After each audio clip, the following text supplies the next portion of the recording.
മേൽക്കൂര പൊളിക്കുന്ന വിശ്വാസം. ആർക്കും കുറ്റം പറയാം, പക്ഷേ യേശു കർത്താവ് വിശ്വാസത്തെ അപ്രിഷ്യേറ്റ് ചെയ്തു. മർക്കോസ് 2-ാം അധ്യായം 4 കാര്യങ്ങളാണ്. മേൽക്കൂര പൊളിക്കുക എന്ന് പറഞ്ഞാൽ ഒരു ചട്ടക്കൂട് പൊളിക്കുക, കാഴ്ചപ്പാട് വിശാലമാകുക, വേറെ ആരും നടക്കാത്ത രീതിയിൽ അല്ലെങ്കിൽ നടക്കുന്നുണ്ടോ എന്ന് നോക്കാതെ ആ നിയോഗത്തിൽ ചലിക്കുക. കഫർന്നഹൂമിലെ വീട്ടിലാണ് സംഭവം. യോഹന്നാന്റെ സുവിശേഷത്തിൽ നമ്മൾ കാണുന്നു, യേശു ശിഷ്യന്മാരും യേശുവിൻ്റെ അമ്മയും സഹോദരന്മാരും കഫർന്നഹൂമിലേക്ക് പോയി. അവിടെ ഏറെ നാൾ പാർത്തില്ല. കുറച്ച് നാളത്തേക്കാണ് പോയത്. പക്ഷെ ഒരു ഉദ്ദേശം ഉണ്ടായിരുന്നു. അത് യെശയ്യാ 9-ലാണ് എഴുതിയിരിക്കുന്നത്. ഇരുട്ടിൽ നടന്ന ജനം വലിയൊരു വെളിച്ചം കണ്ടു. ആദ്യത്തേതിൽ അവൻ സെബുലൂനും നഫ്താലിക്കും ഹീനത വരുത്തിയെങ്കിലും പിന്നീട് അവൻ ജാതികളുടെ ഗലീലയ്ക്ക് മഹത്വം വരുത്തി.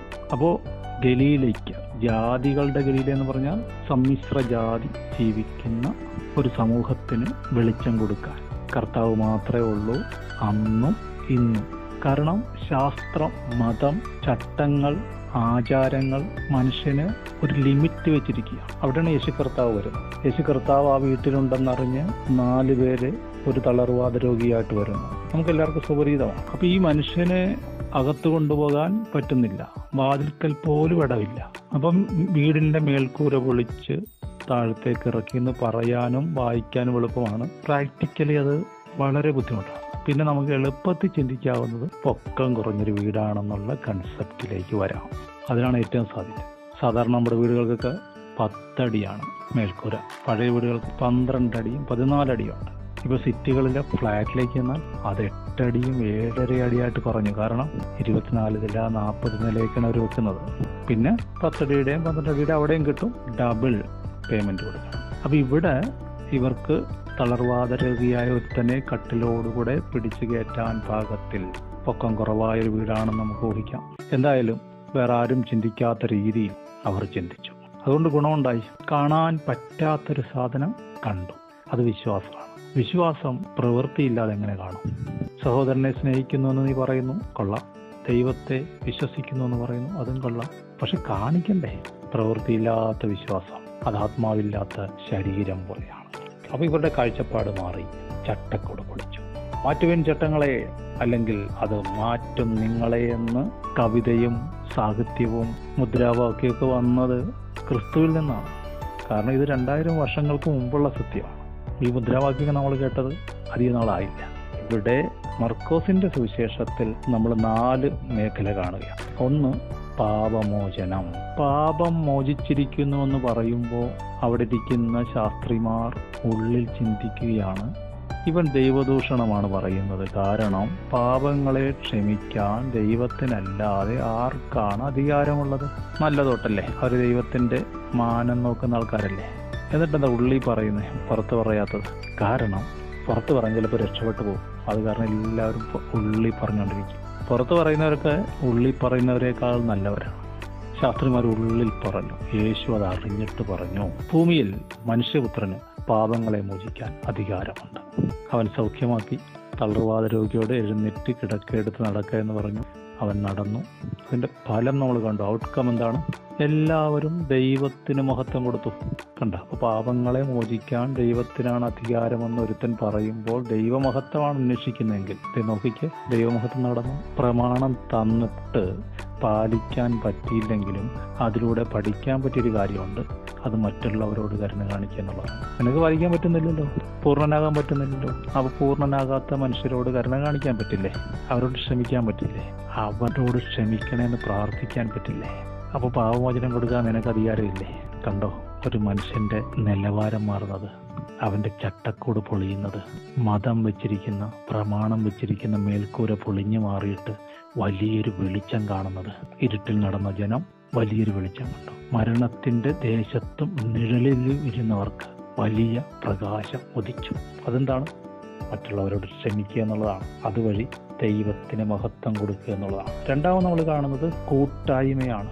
പിണയില്ല, പിണ കൂടരുത്, സത്യമാണ്. പക്ഷെ യേശു കർത്താവ് ഇതെല്ലാം എഴുതിയവൻ, പഠിപ്പിച്ചവൻ, അവൻ ചുങ്കക്കാരെയും പാപികളെയും കൈക്കൊണ്ട് അവരോടുകൂടെ ഭക്ഷണം കഴിക്കുന്നു. കാരണം അവനുറപ്പുണ്ട്, ഞാൻ ജഡത്തിലല്ല, ഞാൻ ആത്മാവിലാണ് ജീവിക്കുന്നത്. ആത്മാവിൽ ജീവിക്കുന്നവന് ജഡം പ്രശ്നമല്ല. ഈ കല്ലിൽ മേൽ വീണാൽ വീഴുന്നവനെ അത് തുള്ളിയാക്കും. ഈ കല്ല് ആരുടെയെങ്കിലും മേൽ വീണാൽ അവനെ തുള്ളിപ്പിക്കും. ജഡത്തിലല്ല, ആത്മാവിൽ വിതയ്ക്കണം. ജഡത്തിൽ വിതച്ചാൽ ജഡത്തിൽ നാശം കൊയ്യും, ആത്മാവിൽ വിതച്ചാലോ നിത്യജീവനെ കൊയ്യും. മൂന്നാമത് നമ്മൾ കാണുന്ന ഉപവാസമാണ്. അപ്പോൾ ശാസ്ത്രിമാര്, യോഹന്നാന്റെ ശിഷ്യന്മാർ പറയുന്നു, ഞങ്ങളൊക്കെ ഒത്തിരി ഉപവസിക്കുന്നു, നിന്റെ ശിഷ്യന്മാർ ഉപവസിക്കാത്തത് എന്ത്? കർത്താവിന്റെ മറുപടി, മണവാളൻ കൂടെയുള്ളപ്പോൾ തോഴ്മക്കാർക്ക് ഉപവസിക്കാൻ കഴിയുമോ? കണ്ടോ, ഇരുട്ടിന്റെ ആ മേൽക്കൂര പൊളിഞ്ഞത് കണ്ടോ? ഉപവാസം എന്നൊക്കെ പറയുന്നത് വിലാപവും സങ്കടവും രട്ടുപുതച്ച് ചാരത്തി കിടക്കുന്നതുമായ ഒരവസ്ഥയാണ് ഇവർക്ക്, അല്ലെങ്കിൽ നമ്മുടെ മനസ്സിൽ. കർത്താവ് പറയുന്നു, അത് മണവാളനോട് കൂടെ ഇരിക്കുന്ന അവസ്ഥയാണ്. ഞാൻ ഇവരെ വിട്ടുപോകുന്ന കാലം വരും, അന്ന് ഇവർ ഉപവസിക്കും. എന്തിന്? ഈ മണവാളന്റെ സാന്നിധ്യം അനുഭവിക്കാൻ, ഈ മണവാളന്റെ സ്വരം കേട്ട് സന്തോഷിക്കാൻ. ഉപവാസം യേശുവെന്ന മണവാളന് നിന്റെ ആത്മാവിനെ കിട്ടുന്നതാണ്, അവന്റെ സ്വരം കേൾക്കുന്നതാണ്. ആ സ്വരം നമ്മളെ പുതിയ മേച്ചിലുകളിലേക്ക് നടത്തുന്നതാണ്. അപ്പോൾ ഉപവാസത്തിന്റെ യേശുവിന്റെ ഡെഫിനിഷൻ എന്താണ്? ഉപവസിക്കാത്തവർ വിശപ്പ് കൊണ്ടല്ലേ ഉപവസിക്കാത്ത? ഇവിടെ വിശപ്പ് മാറാൻ ഉപവാസം.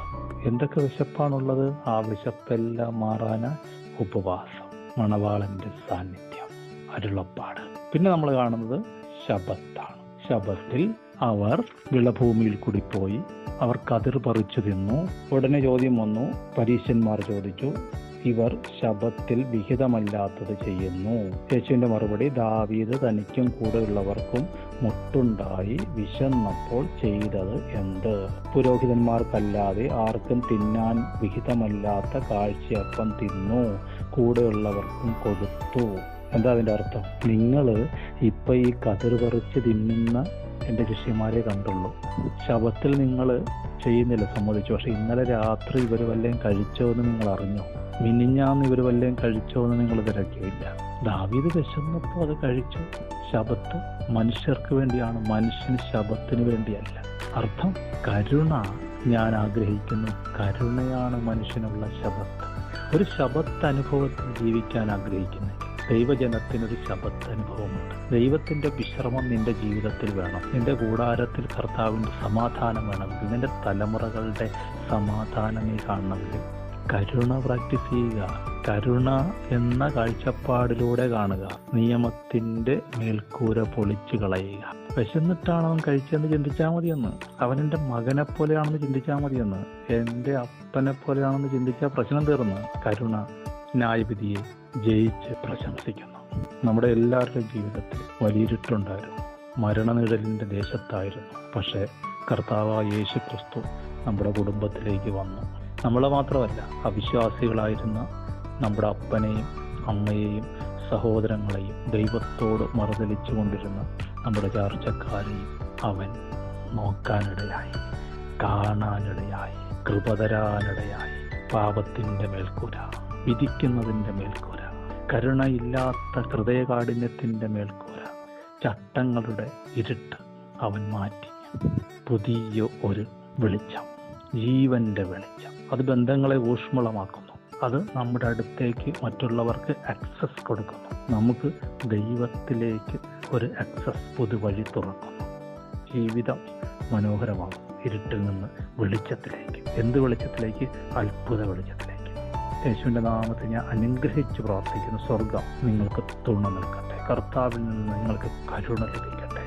ദൈവത്തിൻ്റെ വെളിച്ചം നിങ്ങളിലും കുടുംബത്തിലും ചാർച്ചക്കാരിലും വ്യാപരിക്കട്ടെ. അനുഗ്രഹിക്കുന്നു, പ്രാർത്ഥിക്കുന്നു. ആമേൻ.